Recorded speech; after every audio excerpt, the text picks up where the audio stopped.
Hello everyone, how are you all? I hope you are all doing good. Okay, నేను మొన్న కొంచెం work ఇచ్చాను ఇంగ్లీష్లో. సో కొంతమంది 3 మెంబర్స్ చేశారు, ఉంది 4 మెంబర్సే కావచ్చు. అఖిల్ ఇంకా వర్క్ చేయలేదు, మిగతా 3 మెంబర్స్ చేశారు. సో ఇచ్చిన వర్క్ ఎప్పటి వరకు అప్పుడు కంప్లీట్ చేసుకుంటే మీకు కొంచెం ఈజీగా అర్థమవుతుంది. మీకు ఇచ్చేది కూడా డైలీ 2 క్లాసెసే, సో ఈజీగా మీరు వర్క్ చేసుకోవచ్చు. ఈరోజు నుంచి మిగతా వాళ్ళు కూడా చేస్తే బెటర్. సో మనం నెక్స్ట్ ఇంగ్లీష్లో నెక్స్ట్ గ్రామర్ పార్ట్ చూసుకుందాం, ఓకేనా? నిన్న మనం ఏం చెప్పుకున్నాం, ఈ వొకాబులరీ కంప్లీట్ చేసుకున్నాం. నెక్స్ట్ పార్ట్ కింద పేజ్ నెంబర్ 8 తీసుకుంటే గ్రామర్ పార్ట్ ఉంది చూడండి, phrases and noun phrases.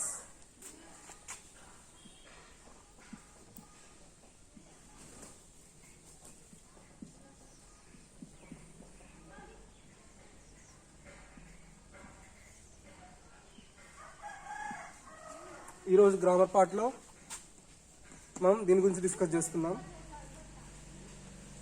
Page number 8 చూడండి, గ్రామర్ పార్ట్. అక్కడ ఏమిచ్చారంటే, look at the following sentence from the text and observe the underline part. ఇక్కడ మనకు ఒక సెంటెన్స్ ఇచ్చాడు, ఆ సెంటెన్స్లో ఒక పార్ట్ని వరకు అండర్లైన్ చేశాడు. ఆ పార్ట్ ఏంటంటే ఇక్కడ రాసుకుందాం మనం, దాన్ని అబ్జర్వ్ చేయమన్నాడు. ఫస్ట్ అయితే ఆ సెంటెన్స్ ఏంటంటే, షీ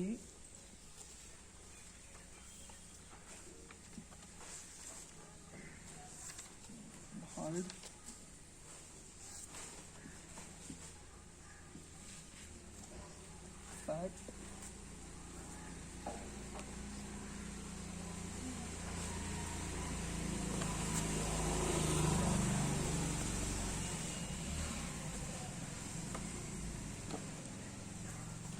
ఇది మనకి ఇచ్చిన సెంటెన్స్.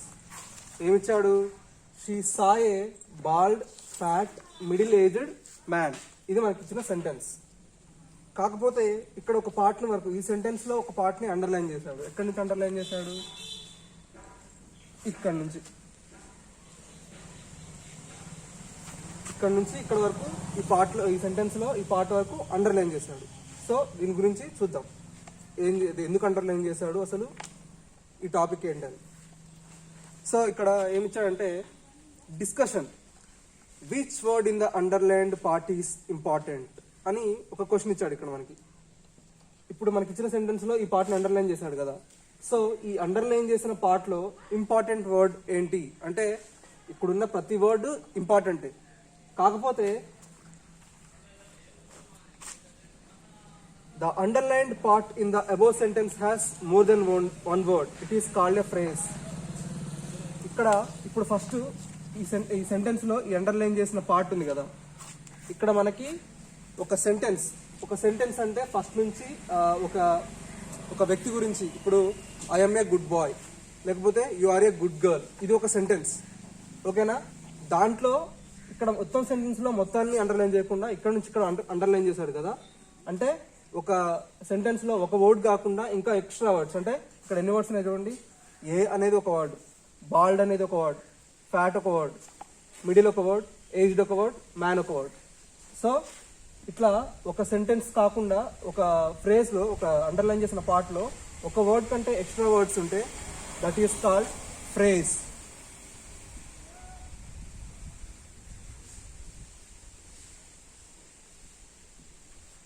అర్థమైందా? ఒక సెంటెన్స్ ని, ఒక గ్రూప్ ఆఫ్ వర్డ్స్ ని సెంటెన్స్ అంటారు. కాకపోతే ఇక్కడ సెంటెన్స్ లో కూడా వేరే పార్ట్ గా డివైడ్ చేశాడు అండర్లైన్ చేసి. So this is called phrase.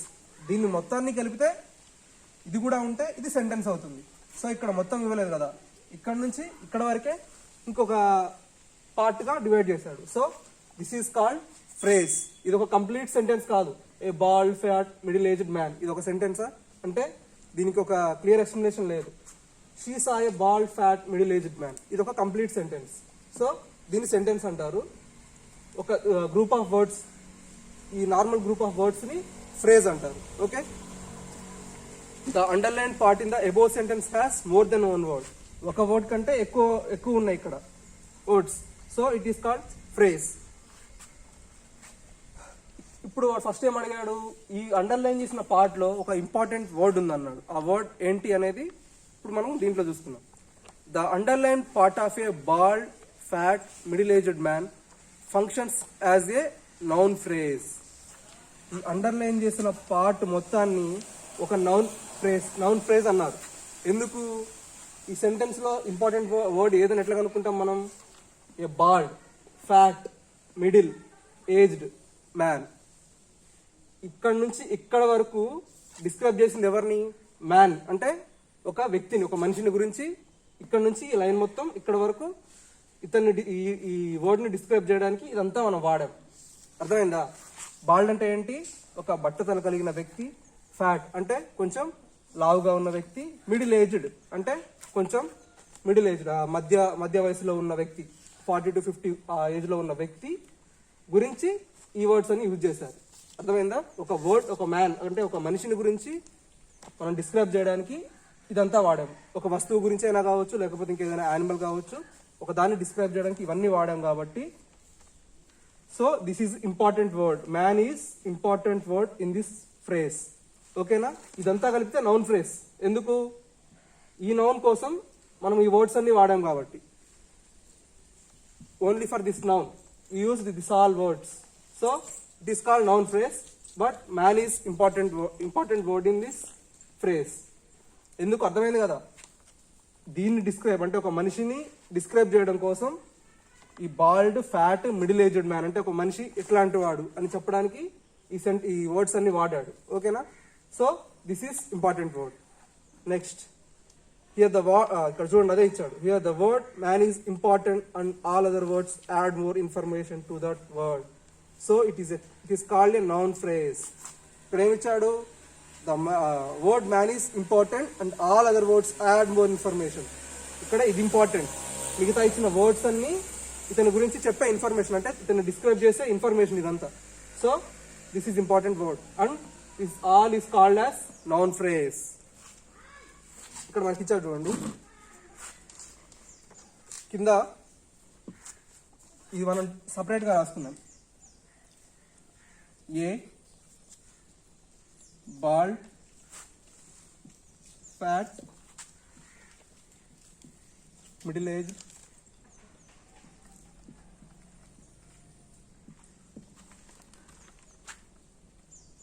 Man. A అనేది ఏంటిది? ఏ అంటే మీకు తెలుసు కదా, మనం ఏ అండ్ ద వీటిని ఏమనుకుంటాం? ఆర్టికల్స్ అని చెప్తాం. ఆర్టికల్స్ తెలుసు కదా మీకు? ఆర్టికల్స్ ఎక్కడెక్కడ యూజ్ చేయాలి? ఏని ఎక్కడ యూజ్ చేయాలి? యాన్ ఎక్కడ యూజ్ చేయాలి? దా ఎక్కడ యూజ్ చేయాలి? ఒకవేళ తెలుసు అంటే, మీకు తెలుసో లేదో మీకు ఇచ్చిన హోంవర్క్లో నేను కనుక్కుంటాను మిమ్మల్ని పర్సనల్గా. ఒక తెలుసు అంటే ఓకే కంటిన్యూ చేసుకుందాం, లేకపోతే దాని ఆర్టికల్స్ గురించి సపరేట్గా రేపు మళ్ళీ క్లాస్ చెప్తున్నాం. ఒకవేళ బాల్డ్ అంటే ఇది యాడ్జెక్టివ్, ఇది కూడా యాడ్జెక్టివే, ఇది adjective. So this is noun. ఒక నౌన్ అంటే ఒక నౌన్ని మనం డిస్క్రైబ్ చేయడానికి ఒక ఆర్టికల్ని ఇంకా యాడ్జెక్టివ్స్ని యూజ్ చేసాం. ఓకేనా? So this is completely called as noun phrase. దీన్ని ఏమంటాం? ఇది ఇంపార్టెంట్ వర్డ్. దీని గురించి డిస్క్రైబ్ చేయడానికి ఇదంతా వాడాం కాబట్టి. ఓకేనా? ఇక్కడ మీకు అక్కడ ఏమడిగాడంటే identify some more noun phrases from the story and write them below. Identify some more noun phrases. మీకు ఒక ఎగ్జాంపుల్, చిన్న ఎగ్జాంపుల్ చెప్తాను.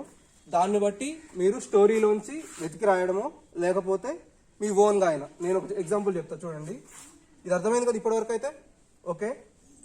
నెక్స్ట్ ఇక్కడ వాడు ఏమి ఇచ్చాడంటే ఇట్లాగే మీ ఓన్గా లేకపోతే మీ స్టోరీలోంచి ఒక నౌన్ ఫ్రేజెస్, ఒక 3 నౌన్ ఫ్రేజెస్ రాయమని ఇచ్చాడు. ఇక్కడ 1 2 3 రాయమన్నాడు.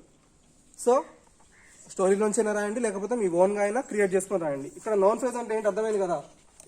ఏదైనా ఒక మనిషి కానీ, వ్యక్తి కానీ, లేకపోతే ఒక థింగ్ కానీ, ఒక యానిమల్ కానీ, ఏదైనా ఒక దాని గురించి డిస్క్రైబ్ చేయడానికి ఇంకా మిగతా మనం యూజ్ చేస్తాం కదా, this is called noun phrase. అట్లాంటి వర్డ్స్ నీ ఓన్గా రాయమన్నాడు. నేను ఒక క్లియర్ ఈజీ వర్డ్ చెప్తాను. సో ఎగ్జాంపుల్ చెప్తాను, మీరు ఓన్గా రాయండి.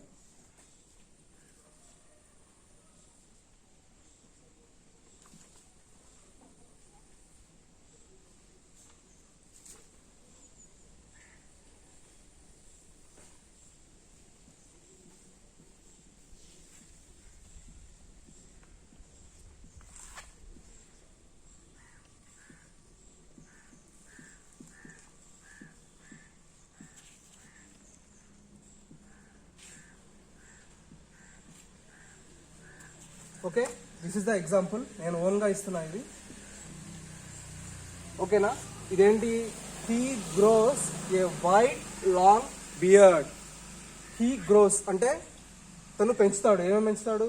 ఏ వైట్ లాంగ్ బియర్డ్. వైట్ అంటే తెల్లని, లాంగ్ అంటే పొడవుగా, బియర్డ్. ఇక్కడ డిస్క్రైబ్ చేసింది దేని గురించి? దీని గురించి. అంటే ఇదేంటి? బియర్డ్ అంటే ఏంటి? గడ్డం. దీన్ని డిస్క్రైబ్ చేయడానికి మనం ఇక్కడ ఏమేమి వాడాం? ఏ అంటే ఏంటి? ఆర్టికల్. వైట్ ఇది నౌన్, ఇది లాంగ్ యాడ్జెక్టివ్. ఈ బియర్డ్ గురించి డిస్క్రైబ్ చేయడానికి ఇవన్నీ వాడాం. ఓకేనా? A white long beard. నేను జనరల్ ఎగ్జాంపుల్ ఒకటి చెప్తాను చూడండి. He gave me a black little cute puppy. He gave me a black little cute puppy. Okay, ఇక్కడ నుంచి ఇదంతా నౌన్ ఫ్రేజ్. ఇందులో ఇంపార్టెంట్ వర్డ్ ఏదో మీరే చెప్పండి, ట్రై చేయండి మీ ఓన్గా. నేను ఇప్పుడు చెప్పను, ఒక 5 seconds గ్యాప్ ఇస్తా, మీరే ఐడెంటిఫై చేయండి ఒకటి. ఇందులో ఏంటి ఇంపార్టెంట్ వర్డ్? ఈ కంప్లీట్ నౌన్ ఫ్రేజ్ లో ఏంటి? పప్పీ. ఇదంతా ఈ డిస్కషన్ అంతా దేని గురించి? ఏ బ్లాక్ లిటిల్ క్యూట్ పప్పీ గురించి. అంటే ఒక చిన్న కుక్క పిల్ల గురించి డిస్క్రైబ్ చేయడానికి మనం ఈ సెంటెన్స్ అన్ని వాడుతున్నాం, ఈ వర్డ్స్ అన్ని. ఏ బ్లాక్ లిటిల్ క్యూట్. ఓకేనా? This is called noun phrase. ఇక్కడ మీకు త్రీ రాయమన్నాడు. మీ ఓన్గా అయినా రాయండి, లేకపోతే టెక్స్ట్ బుక్ లోంచి వెతికైనా రాయండి. ఏదైనా మీ ఓన్గా రాస్తుంటే ఒక మనిషి గురించి అయినా కావచ్చు, అంటే ఒక హ్యూమన్ గురించి అయినా కావచ్చు, లేకపోతే ఒక యానిమల్ గురించి అయినా కావచ్చు, ఒక థింగ్, బర్డ్, ఏదైనా అవ్వచ్చు. సో అట్లా మీరే ఓన్గా 3 రాయండి. ఓకేనా? Next, complete the sentences with noun phrases using the words given in brackets. ఇక్కడ మీకు వాడే ఓన్గా ఇచ్చాడు కొన్ని, దీంట్లో రాయద్దు, మళ్ళీ మీ ఓన్గా రాయండి. ఓకేనా? ఇక్కడ మీకు కొన్ని ఇచ్చాడు, వాడే మొత్తం లెటర్ కూడా ఇచ్చాడు, కాకపోతే కొంచెం వర్డ్స్ అన్ని గ్యాముల్ చేసి ఇచ్చాడు. సో మీరు ఆర్డర్లో రాయండి. ఇక్కడ ఏమి ఇచ్చాడో చూద్దాం. ఇది కూడా మీకు ఎన్ని ఇచ్చాడు? 4 ఇచ్చాడు. So I will explain 2 and you should do work remaining 2.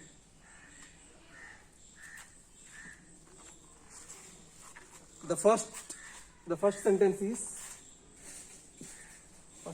ఏంటి? Bought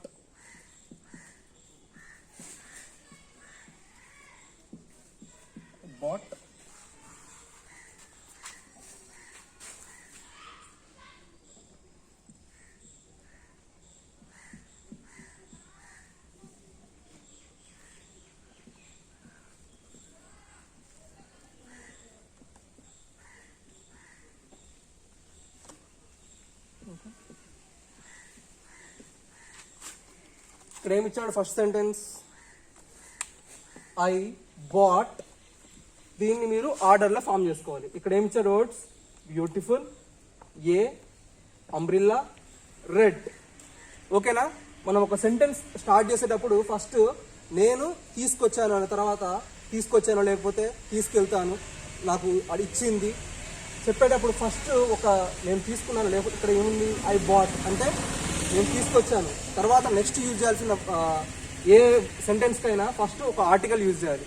మనకి దీంట్లో ఉన్న ఆర్టికల్స్ ఏంటి? మనకి ఇక్కడ ఉన్న ఆర్టికల్ ఏంటి? మనకి ఇచ్చిన ఈ 4 wordsలో ఏ. సో మనం ఫస్ట్ ఏం రాయాలి? ఏ. సో దీన్ని మనం అయిపోయింది కాబట్టి సో టిక్ చేసుకుందాం. జస్ట్ మీకు అర్థం కావడం కోసం చెప్తున్నా. ఏ రాసుకున్నాం. నెక్స్ట్ ఏంటి? ఇక్కడ ఏమున్నాయి ఇంకా? Beautiful, umbrella, red.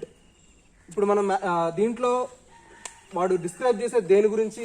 బ్యూటిఫుల్ గురించా, అంబ్రెల్లా గురించా, రెడ్ గురించా? ఇందులో నౌన్ ఏది? బ్యూటిఫుల్ నౌనా? కాదు. So red, umbrella. మనం డిస్క్రైబ్ చేసే దేని గురించి? అంబ్రెల్లా గురించి. అంబ్రెల్లా ఎప్పుడు వస్తుంది? లాస్ట్కి వస్తుంది. కాబట్టి దాని ముందు ఏం రాసుకోవాలి? బ్యూటిఫుల్. తర్వాత ఒక రెడ్ అంబ్రెల్లా గురించి మనం మాట్లాడుతున్నాం. So beautiful red umbrella. ఓకేనా, ఫస్ట్ ఆర్టికల్ రాసుకోవాలి. నెక్స్ట్ మనం డిస్క్రైబ్ చేసే దేని గురించి, ఫస్ట్ దాని క్వాలిటీ గురించి డిస్క్రైబ్ చేస్తున్నాం. సో అది బ్యూటిఫుల్, అందంగా ఉంది. లేదనుకోండి ఇక్కడ బ్యూటిఫుల్ లేదు, డర్టీ ఉంది. డర్టీ కూడా క్వాలిటీయే. మంచిగా ఉండడం క్వాలిటీయే, చెడుగా ఉండడం కూడా క్వాలిటీ. ఏదైనా మంచి చెడులు క్వాలిటీలే. సో ఇక్కడ బ్యూటిఫుల్, అందంగా ఉంది. బ్యూటిఫుల్. నెక్స్ట్ అంబ్రిల్లా రెడ్ అంబ్రిల్లానా? ముందేది రాస్తాం? Red umbrella. ఓకేనా, సెంటెన్స్ కంప్లీట్ అయిపోయిందా? I bought a beautiful red umbrella. నేను తీసుకొచ్చాను. నేను ఒక అందమైన రెడ్ అంబ్రెల్లాని తీసుకొచ్చాను. ఓకేనా, this is the complete sentence. Next second example చూద్దాం. సెకండ్ ఇక్కడ ఇచ్చింది, వి సా. ఇక్కడ ఏమి ఇచ్చాడంటే వర్డ్స్, ఇంకా last, in the zoo.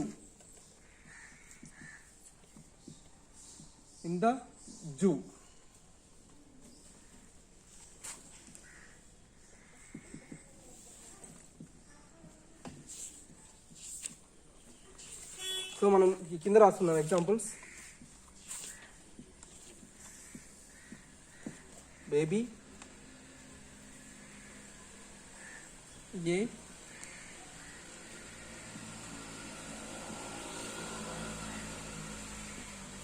Elephants of couple. So మనకి ఇక్కడ ఏమిచ్చాడు? వి saw dash in the zoo. ఒక సెంటెన్స్ స్టార్ట్ చేశాడు. ఇందాక బాట్, తీసుకొచ్చాను. బాట్ అంటే ఏంటి? తీసుకొచ్చాను. ఇక్కడ ఏమి ఇచ్చాడు? సా అంటే నేను చూశాను.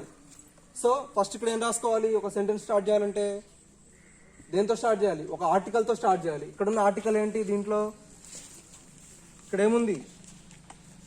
ఏ. First a, then I saw a, we saw a. ఏం చూసారంటే ఇక్కడ baby elephants of couple.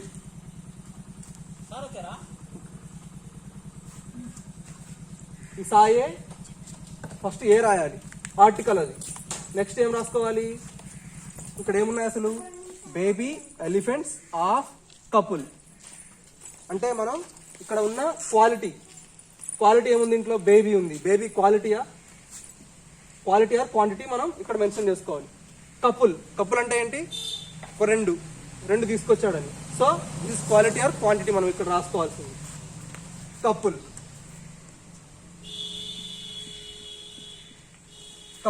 Next ఇంకేం మిగిలిన వర్డ్స్?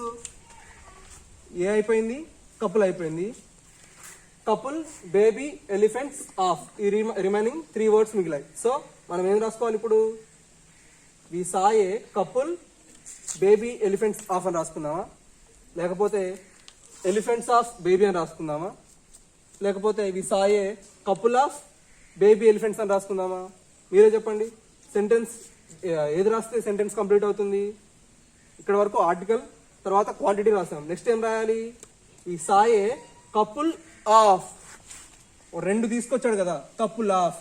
మనం ఇప్పుడు మీకు 5th క్లాస్కి ఒక చెప్పా, ఒక సెంటెన్స్ చదివేది, ఒక డిస్కషన్ గురించి 4th or 5th చెప్పాను అనుకుంటా. Bring me a cup of tea. ఒక కప్లో టీ తీసుకురా. Cup of tea, cup of snacks, అట్లా bucket of water, complete the bucket. So ఇక్కడ కపుల్ ఆఫ్. ఏమేమున్నాయి ఇంకా మిగిలిన words? Baby, elephants. So we saw a couple of baby elephants in the zoo. ఓకేనా, sentence complete అయిందా? ఇందులో phrase చూడండి. ఇది ఇంపార్టెంట్ వర్డ్. దీంట్లో ఎలిఫెంట్స్ ని చూసిన అని చెప్పడానికి ఏమేమి వాడాడు? ఒక ఆర్టికల్ వాడాడు, ఒక కపుల్ వాడాడు, ఇంకా ఆఫ్, బేబీ. ఇవన్నీ ఒక ఎలిఫెంట్ ని డిస్క్రైబ్ చేయడానికి ఇవన్నీ యూజ్ చేశాడు.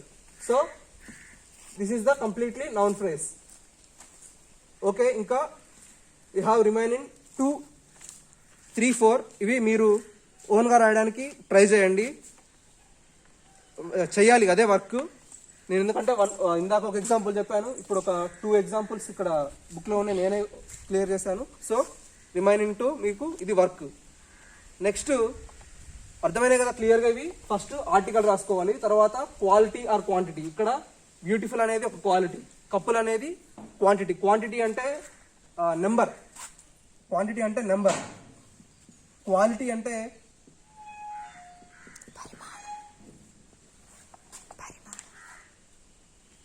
క్వాలిటీ అంటే ఏంటంటే అది దాని దాన్ని ఏమంటారు తెలుగులో పరిమాణం. క్వాంటిటీ అంటే ఒక పరిమాణం, అంటే దాని సైజ్ కానివ్వచ్చు, దాని నెంబర్, ఏదో ఒక నెంబర్. క్వాలిటీ అంటే దాని గుణం, బ్యూటిఫుల్గా ఉందా, దాని కలర్ ఏంటి అట్లా, లేకపోతే డర్టీగా ఉందా, రెడ్గా ఉందా, బ్లాక్గా ఉందా, blue, that is quality. Quantity అంటే నెంబర్, అంటే ఒక నెంబర్ కానివ్వచ్చు, దాని సైజ్ కావచ్చు, ఏదైనా క్వాంటిటీ కిందకే వస్తుంది. సో ఏ అనేది ఆర్టికల్, సో ఇక్కడ బ్యూటిఫుల్ అనేది ఏంటి క్వాలిటీ, ఇక్కడ కపుల్ అనేది క్వాంటిటీ. నెక్స్ట్ దీని రిమైనింగ్ వర్డ్స్ ఏమున్నాయి, ఆఫ్ ఉంది, ఆఫ్ అనేది ఏంటి బేబీ, దీన్ని డిస్క్రైబ్ చేయడానికి వాడే వర్డ్ మిగతాది. ఎలిఫెంట్ని డిస్క్రైబ్ చేయడానికి వాడినే యూజ్ చేసిన వర్డ్స్ ఇవన్నీ యాడ్జెక్టివ్. సో మిగిలినట్టు మీరు ఎగ్జాంపుల్ చేయండి, హోంవర్క్ చేయండి ఎగ్జాంపుల్స్. Next writing. రైటింగ్ చూడండి, ఇది మీరే ఓన్గా రాయాలి. ఇక్కడ ఏమి ఇచ్చాడు, ఒక పారాగ్రాఫ్ ఇచ్చాడు. Read the following paragraph taken from the story. ఇక్కడ మనకి ఇచ్చిన స్టోరీ, మన చదివిన లెసన్ నుంచి ఒక పారాగ్రాఫ్, చిన్న పారాగ్రాఫ్ ఇచ్చాడు, 4 lines. Delhi is too expensive. You know, I have 4 children to look after now. I can't make both ends meet with my salary, and one has to keep up one's status. It will be a great help if I can raise some money by selling my share of the family property. I came to talk it over with you. Delhi is too expensive. Delhi చాలా expensive, అంటే చాలా ఖర్చులు ఎక్కువ ఉంటాయి అక్కడ. You know, I have 4 children to look after now. నేను అక్కడికి వెళ్ళి నా 4 పిల్లల్ని నేను చూసుకోవాలి నాకు వచ్చే శాలరీతో. I can't make both ends meet with my salary. నేను నాకు వచ్చే శాలరీతో అక్కడ ఆ ఫ్యామిలీని, ఇక్కడ మిమ్మల్ని నేను మేనేజ్ చేయలేను, అంటే నాకు. And one has to keep up one status. ఇప్పుడు నేను ఇక్కడికి వచ్చాను అనుకోండి, నేను అక్కడ కష్టంతో బతకాలి, అంటే అక్కడ ఇక్కడ మనీ అడ్జస్ట్ చేయాలంటే నేను అక్కడ కష్టపడాలి. So and one has to keep one status. నేను ఇక్కడ ఖర్చు, నాకు వచ్చే డబ్బులు నేను ఇక్కడ ఖర్చు పెట్టలేకపోతే నేను అక్కడ హ్యాపీగా బతకగలను, అంటే నా స్టేటస్ అక్కడ బాగుంటుంది అని చెప్పాడు. It will be a great help if I can raise some money by selling my share of the family property. ఒకవేళ నేను ఇక్కడ మనకున్న ల్యాండ్ ప్రాపర్టీని నేను అమ్మగలిగితే మనం హ్యాపీగా ఉండొచ్చు ఎప్పటిలాగా అని చెప్తాడు. I came to talk it over with you. నేను దాని గురించే మాట్లాడదామని వచ్చాను. ఇది ఆల్రెడీ లెసన్లో మీకు చెప్పాను. సో మనకి ఇక్కడ కొన్ని ఇంపార్టెంట్ లైన్స్ ఇచ్చాడు, ఒక 4 lines. Now write a short essay on how to keep up family ties despite economic pressures. ఒక షార్ట్ ఎస్సే అంటే ఒక పేజ్ వచ్చేటట్టు రాయండి, మీ ఓన్గా ఒక పేజ్, ఒక అంటే మీరు 4 notes కాదు, ఒక వైట్ నోట్స్లో ఒక ఎస్సే అంటే పెద్ద ఒక 2-3 pages అని రాయాలి. సో మీకు ఒక పేజ్, మీకు అంత ట్రై చేస్తే ఎంతవరకు అయితే అంతవరకు ట్రై చేయండి. సో ఇక్కడ ఏమి ఇచ్చాడంటే ఒక మెయిన్ పాయింట్స్, ఈ 4 points యూజ్ చేసుకోవచ్చు అన్నాడు. ఫస్ట్ పాయింట్ ఏంటంటే impact of economic pressures. Economic pressure అంటే ఇంపాక్ట్, మనకి డబ్బులు తక్కువ ఉండడం వల్ల, అంటే మనం సంపాదన తక్కువ ఉండడం వల్ల, మనకు వచ్చే ఇన్కమ్ తక్కువ ఉండడం వల్ల ఉండే ప్రెషర్ వల్ల. Lack of time to spend with family. Time మనకి దొరకట్లేదు స్పెండ్ చేయడానికి, ఎందుకంటే వర్క్ పొద్దున్న ఎప్పుడో వెళ్ళి ఈవినింగ్ రావాల్సి వస్తుంది, వచ్చి రెస్ట్ తీసుకుంటున్నాం, తింటున్నాం, పడుకుంటున్నాం. సో టైం దొరకట్లేదు. Lack of love and affection. ఒకవేళ ప్రేమలు అంటే చిన్న చిన్న గొడవలు అవ్వడం వల్ల, లేకపోతే మనస్పర్ధలు రావడం వల్ల లవ్ ఎఫెక్షన్ అనేది దెబ్బతింటుందా. Absence of healthy human relationships. నిజంగా అంటే లేకపోతే ఇవేవి కాకుండా నిజంగానే అసలు మనుషుల మధ్య ఇంతకు ముందులాగా ప్రేమలు అంటే కుటుంబంలో హెల్తీ హ్యూమన్ రిలేషన్షిప్స్ అంటే బ్రదర్కి సిస్టర్కి ఉంటున్నాయా, లేకపోతే ఫాదర్కి మదర్కి, లేకపోతే పిల్లలకి ఫాదర్కి, ఇంకా ఫాదర్కి వాళ్ళ ఫాదర్కి, ఇట్లా రిలేషన్షిప్స్ ఇంతకు ముందులాగానే ఇప్పుడు ఉంటున్నాయా, హెల్తీ రిలేషన్షిప్స్. దీని గురించి మీరు ఒక ఎస్సే అంటే తెలుసు కదా, ఒక మీరే ఒక స్టోరీ లాగా రాయండి. దేని గురించి, how to keep up family ties despite economic pressures. మనం వీటిని అంటే ఇప్పుడు ఉన్న ఫ్యామిలీస్ విడిపోతున్నాయి కదా, కొంచెం గొడవపడి విడిపోవడం కానీ ఇంట్లోంచి వెళ్ళిపోవడం కానీ ఇట్లాంటివి లేకుండా ఉండాలంటే మీరైతే మీ ఓన్గా వీటిని ఎట్లా ఓవర్కమ్ చేస్తారు అని ఈ 4 సెంటెన్సెస్ని యూజ్ చేసుకొని మీ ఓన్గా ఒక ఎస్సే రాయండి. అవి సెంటెన్స్ కొన్ని మిస్టేక్స్ ఉన్నా పర్లేదు, నేను చెక్ చేస్తా. మీ ఓన్గా ట్రై చేస్తే మీకు ఖచ్చితంగా వస్తుంది. మీకు వచ్చినంత వరకే రాయండి. So that's the end of the class. ఇప్పుడు ఇవి చెప్పాను కదా వర్క్, ఇక్కడ ఇవి ఓన్గా మీరే రాయండి 3, ఇంకా ఇక్కడ 2 రాయండి. మీకు ఇది ఈ ఎస్ఐ మీరే ఓన్గా క్రియేట్ చేసుకొని సొంతంగా రాయండి. So that's the end of today class. Okay నాన్న, టేక్ కేర్, బాయ్.